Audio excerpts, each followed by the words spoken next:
She is the president and CEO of GraciousVine Ministries, and their motto there is be encouraged, equipped, and engaged. So I know that we're going to be all of those things and more as Joanna brings us her message today, which is a timely and very anointed message called Knit Together. So let's give her a warm, full gospel welcome. Welcome, Joanna. How many of you actually do knit or crochet or embroider? A few of you. Yeah, very cool. I unfortunately do not. I don't think I'm that coordinated, but I have learned actually how to cross stitch. And a few years ago, I had a friend who has since moved to Florida, and she had created these beautiful cross-stitch stockings for my family, 4 of us. And they were absolutely gorgeous, little rooms, so my sons had their own little room, and there was cute little Barney in there, and you know, when they liked Barney when they were really young, and trucks and toys and balls, and then there was one for my husband and one for myself, and they were very, very beautiful.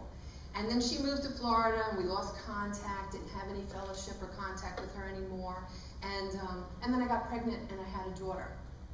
Well, now what? What am I going to do? Buy her a red one with a white fuzzy top? You know, no.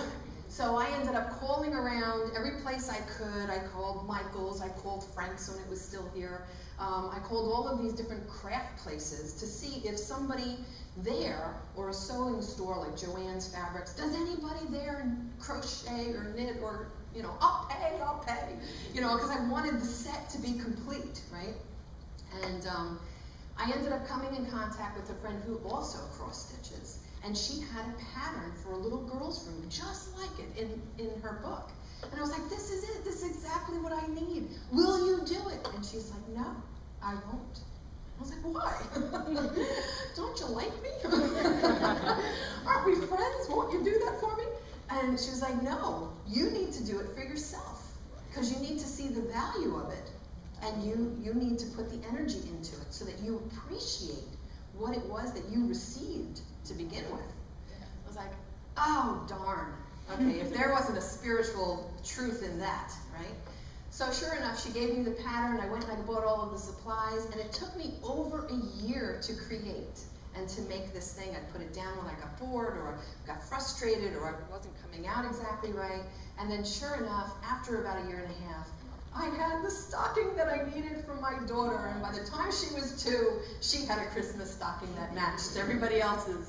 So it was very cool, because it was through that process that I really did come to appreciate the value of what was created for me. And because we're going to be talking about knit together, there are so many different aspects of things that are knit together in life. All right?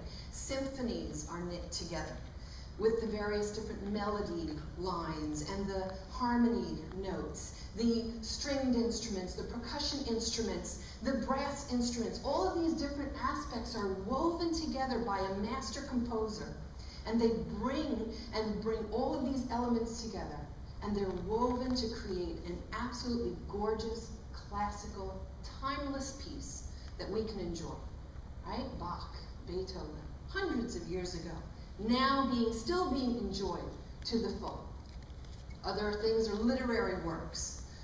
Various classical novels that have been written are woven together by the master, the author, who starts and finishes that novel. And he has a theme and a plot and scenarios, and there's tragedy, and there's dramas that take place. There's the antagonist, the protagonist, the hero, the heroine. All these different elements are woven in together and create a timeless, classical, beautiful literary work.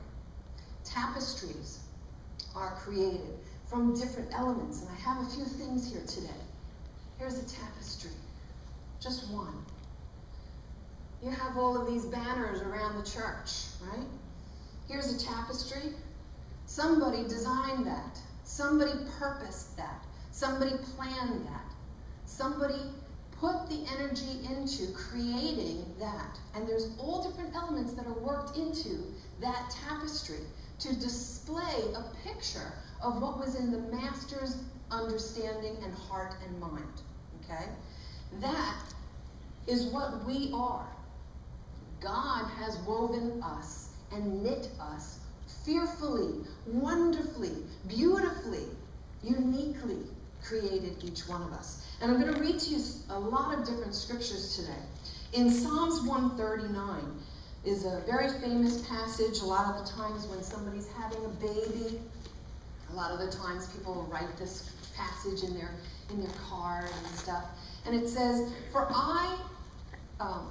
it was you who created my inward parts. You knit me together in my mother's womb. I will praise you because I have been fearfully, remarkably, and wonderfully made. Your works are wonderful, and this I know very well. My bones were not hidden from you when I was made in secret, and when I was formed in the depths of the earth. Your eyes saw me when I was formless. All of my days were written in your book, when as of yet not one of them had passed. Mm-hmm. How beautiful is that? That God has spoken and decided that he was going to weave us and knit us in our mother's womb. So I would have to go so far as to say that there are no accidents. Okay?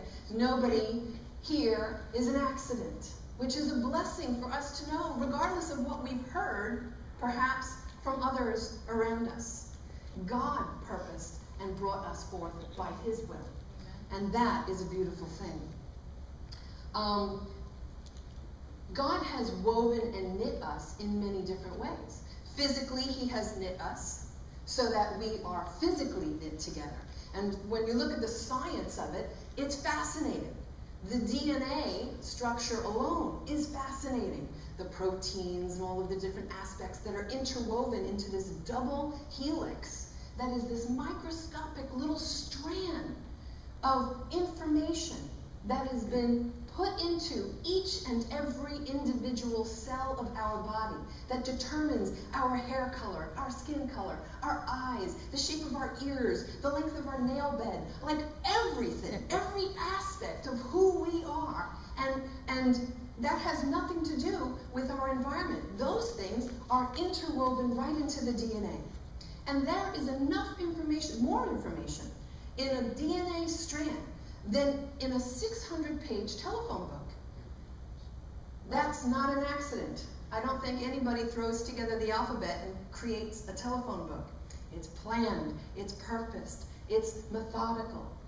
God has planned and purposed us, and he has interwoven it into us very physically, which is really a blessing to know.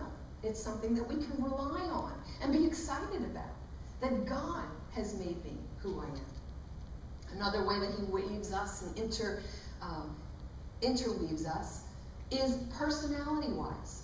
He has created each one of us uniquely, personality-wise. We have different temperaments. We have different talents. We have different giftings. We have different likes. We have different dislikes. I like sour and spicy. My husband likes steak and potatoes. Very nice and plain, very even keel. My husband's a very even keel person. I like the flamboyant, I like the this, So he balances me out and I excite him a little. So it works out great. Which is another way that God weaves us. He weaves us interrelationally. He weaves us with friendships, with sisters, with family, with husbands. He weaves us together. And he creates, through that weaving process, a beautiful picture of what it is he wants the world to see. And there's this, of course in Genesis it says that the two shall become one flesh. There's a weaving together that takes place in a relationship, in a marriage. All right? And it happens with the family. And just like a tapestry that's loomed, when God weaves things together, one of the reasons he says in Malachi that I hate divorce is simply not because it's a holier-than-thou statement, I hate divorce, or everything you do about, would be a bad poo-poo on you type of a thing. No, it's because this is what it does. I've woven you together to create something beautiful, but divorce does this. It tears, and it wreaks violence upon the pattern of which he has set forth and that he has desired to display. All right?